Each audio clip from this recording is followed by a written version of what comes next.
Welcome to 7 days of rest and return to essence. And we're already on day 4. And we're becoming rested and more connected with ourselves. We're becoming more aware of how we feel after we take a day from eating, take a day and allow our digestive systems to rest. Day 4 is the generosity of nourishment. The generosity of nourishment is a giving and receiving, where it is generous to be grateful for the nourishment one receives.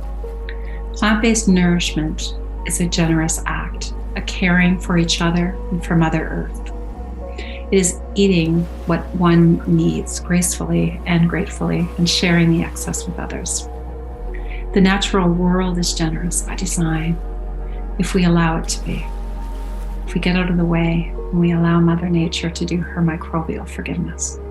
I'd like to begin this time, before we demo what we're going to use, with some of the juice pulp from our blender juices that we made yesterday and the pulp that we made from the nut and seed milks the day before. So this piece that I would like to read to you as you close your eyes is called "Where I Stand is Holy." There is a beautiful place up high as below, waves of water and light, the mystery of all mysteries. Goddess Earth awakens us into this holy rhythm. As above, so below. Earth, do we answer? Will she be patient or shake us all awake as we wait and see? Are we in too deep to long for truth and committed right action? Is it time to lay dormant or time to awaken? Time to clear the clutter of our past and be new once more?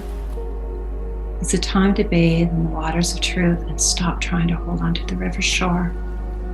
For she's moving way too swiftly to stay stagnant. Sacred sovereignty is beckoning us all home. Let's let the awakening begin. So thank you. Thank you for being here as I demonstrate what we can do with the generosity of food, as we release waste from our way of eating, as we release animal agriculture. We are beyond a time when we use animals. Animals are our friends, our sacredness returning. So we're going to use our juice pulp from our juice we made yesterday, our blender juice. Probably about a little over half a cup of pulp left from our juice yesterday. I'm going to take a few blueberries. Blueberries are amazing food. Integrative physicians and people like myself will say they're one of the most powerful foods on the planet, blueberries. I used to spend a lot of time picking all the blueberries as a child. My mother would say, okay, if you pick a whole basket of blueberries, I'll make you a blueberry pie. It took me a long time. I don't know if the kids of today have that much attention span, but we did back then when we were children of the wild. I'm going to add a banana because I happen to have a nice ripe one right now. You can add whatever you like to your pulp. We're going to make a smoothie for our lunch today. I'm going to add a little bit of water, probably a little over half a liter. You could also add some of the liquid infused water that we made yesterday, but I'm just going to be drinking this, and I'm going to just add a little bit of structured water to mine. I'm going to also use a couple tablespoons of the pulp that I saved from our nut and seed milk, and the rest of the pulp we're going to make some really lovely power bars. The nice thing about food as medicine is we understand that we are brought often in a world where we're not in 7 days of rest and rediscovering our essence. And if we're not prepared, we will usually gravitate towards whatever's available. So the nice thing about having a smoothie ready, liquids ready, power bars ready, fresh fruit ready, is that if it's available, we'll eat it. And we want to eat food that loves us back. It's important. I'm going to add about a half a liter of water for smoothie, maybe 3/4. And I'm just going to blend this up, do the blender dance, and away we go.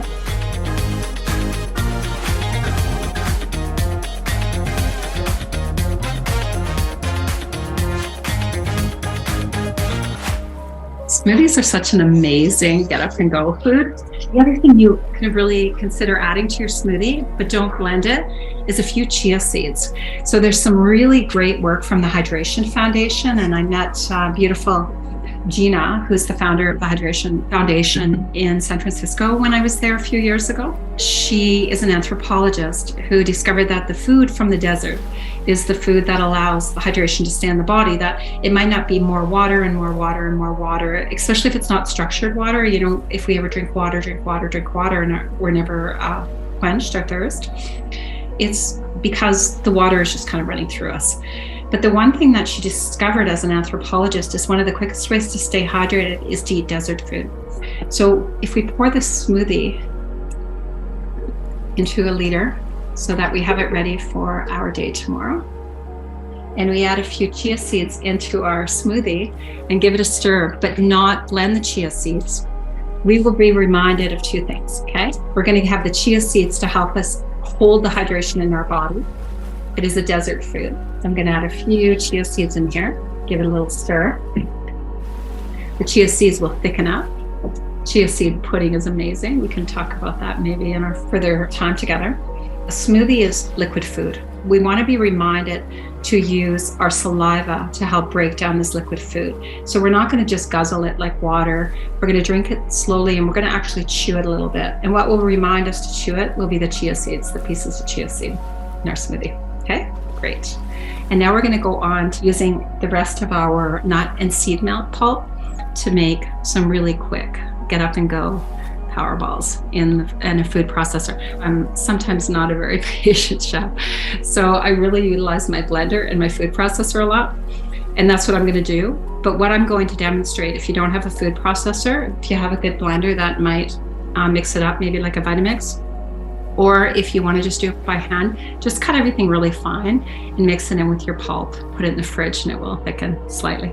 This is a combination of the pulp from pumpkin seed, hemp hearts, sunflower seeds, and cashew. And it's a little bit runny, and I want to make a nice power ball for people to get up and go. And again, as we talked about with chia seeds, they're an amazing food. So I'm going to pour in some chia seeds and stir that in. And the chia seeds are going to be a nice thickener of that pulp. So I'm just going to stir this in and just give it a couple of minutes to start to thicken. And as it's thickening, as the chia seeds take up some of that liquid, I'm going to add some really nice black salt, just a little bit.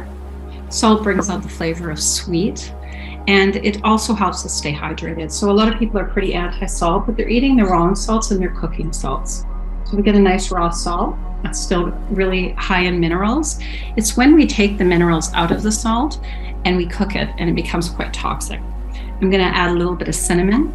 Cinnamon is one of the best blood cleansers. So I had a friend of mine who changed his diet slightly. He was diagnosed with prediabetes, and he read about the power of regulating blood sugar through cinnamon, and he started adding cinnamon to all his food all day long. It was a game changer for him. So I know the cinnamon is quite an amazing medicine, so we're going to add quite a bit of it. It's also a natural sweetener. Okay, I'm going to stir that all into the pulp. This is just an example of the many things you can do with pulp. And there's really no rhyme or reason to how you do your ingredients. Just play around, and after a while, we start to develop the intuition to know exactly how much to add to things, how to make it taste the way we want, the medicine that our bodies are asking for at the moment. Okay? So I'm going to put all this into the food processor because I love my food processor. It makes things really super easy. So I'm adding all this pulp with the cinnamon, the chia seeds, a little bit of salt into the food processor, making a little power bar. It'll be so much better than the yucky granola bars that we see at the store that are processed. I'm going to take half a cup of oats, half a cup of coconut flakes instead of coconut shredded. I have about 8 pitted dates, okay, in my food processor. I'm going to do the food processor dance. My trusty assistant is going to spread this onto a pan, and then we're going to put it in the fridge and cut a little square every time we need a little bit of power after we've gone for our power walk or hang out with our family.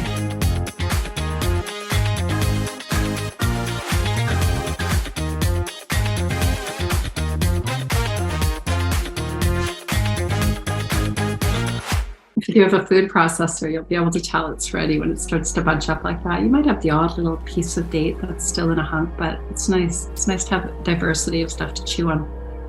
So here we go. We're going to spread this into a pan and put it into the refrigerator. And yeah, here we go. Here's our beautiful squares, a little bit of cinnamon on top. Maybe I'll sprinkle a little bit of coconut flakes, press them in there for a beautiful view. So this is our seed milk pulp all used up into some bars that we're going to put in the fridge, and should be ready by tomorrow. So thank you, everyone. Thank you for being here today. I look forward to tomorrow. I'm going to get some rest now in this beautiful day of essence.